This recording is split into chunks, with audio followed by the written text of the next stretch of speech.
Let's begin our program. I'm very pleased to welcome once again Michael Mandel, now the editor-in-chief of Visible Economy, but prior to that he'd been the chief economist at Business Week. Michael is extremely eloquent on these issues, and we were very pleased to have him speak at a similar group at a breakfast where Kim was there in New York in October. So, Michael, welcome back and welcome to Albany, and thank you for your commitment.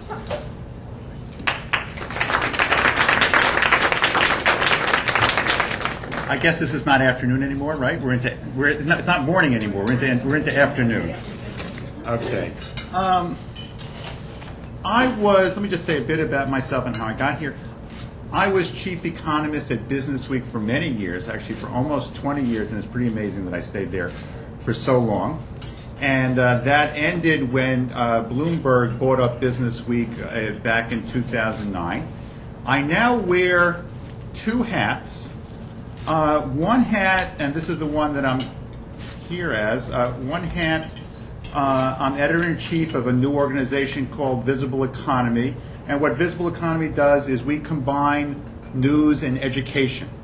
And so the idea is presenting today's economic and financial events in a clear, consistent, and credible way. Stuff that people can understand. This is part of this effort. I've been working a lot on economic and financial literacy for adults and kids. I have another hat as well as an economist, and I'm a professionally trained economist with a PhD and all the weird things that come along with that. Okay, I've been thinking a lot about the future. In 2 weeks, I'll be down in Fort Lauderdale talking to the top CEOs in the country about jobs and innovation, which is obviously an incredibly important topic these days. But today, I want to talk about the topic that's on all of our minds, which is early childhood investment during an economic and budget crisis. All right. Now, this is a really weird time. It's a really weird time because, on the one hand, the economic statistics say that the economy is growing. We're getting all this happy talk from the media. But you look, and what you see rising unemployment. You see massive budget crisis on both the state and the national level, and it's not just New York, of course, it's California, it's Illinois, it's almost every major state. And unfortunately, things are going to get worse before they get better, right? No matter what kind of happy talk we hear from the media, this is actually a very troubled period economically. And the reason why is that the crisis that we're in is not something that happened overnight. It was a long-building crisis. The decade before the bust was absolutely terrible. We had virtually no growth in private sector jobs across the country from 1998 to 2008. If you were a young college grad, you saw your wages actually fall over this period. What we had in this country is a vast amount of overspending on all sorts of goods, things like automobiles, houses, clothing, consumer electronics. Massive amounts of overspending. We were far too focused on the present and not enough on the future.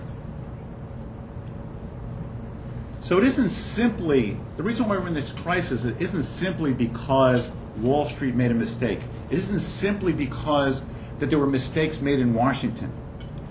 This isn't a case where we have to patch a leaky roof. We have to worry about the foundations of the economy caving in. And that's partly why we're here today.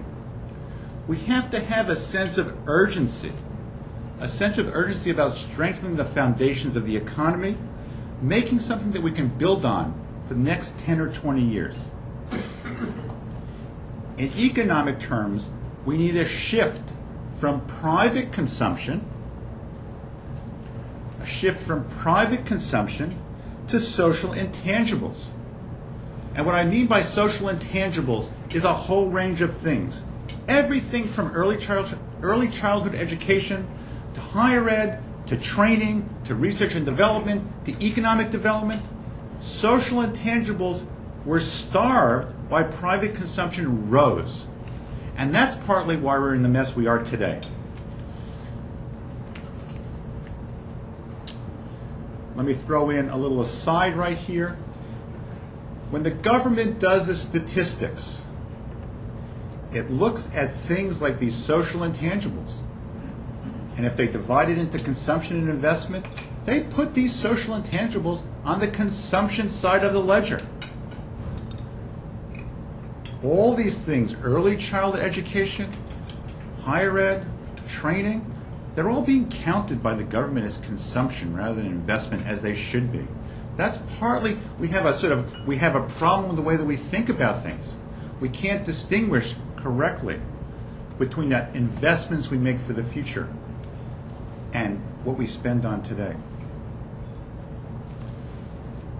If you think about early childhood investment, think about it in terms of a house and the foundation. If you look at the house, you don't see the foundation. It's buried. But that's what's holding up the whole house. Boosting early childhood investment, boosting the ability of our kids to get good education when they're young, is absolutely key for rebuilding future growth. Growth on a state level, growth on a national level. In the documents that were given out, there's a figure there that says $1 of investment in early childhood education leads to $2 to $4 in return later on. It's a good number. But the way that I prefer to think about it is the foundation of the house. If the foundation of your house is bad, you have to fix it, even if it means skimping on other things. Otherwise, you'll be living in a collapsed house. Yes, there's no doubt that increasing the funding is going to be really hard in the current world. It just isn't. You just can't say it any other way, right? The budget squeeze on the state and national levels is going to be there this year, next year, maybe the year after. But the fact is, you have to have priorities. Our ability to have a functioning state and national economy depends on having most of the workforce contributing. That's all there is to it. Right? It isn't a case like there's any choices here. It isn't a case that you have the option to not rebuild the foundation. Right? You can decide not to paint the walls. You can decide not to renovate the kitchen. You decide not to put in a big screen TV. But the foundation, there's no choice. I hate to say this, I'm saying one of my hats, I'm still in media. I hate to say this, but the media has not made the connection between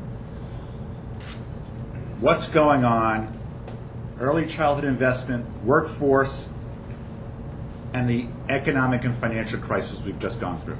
Right? There's no way of getting out of this unless we rebuild our human capital. Right now, we're at a crucial point. We don't want to be in a situation where we look back 5 or 10 years and go and say, why didn't we do what was necessary? Now is the time to move, and I know that the people in this room will be leading the way. Thanks very much.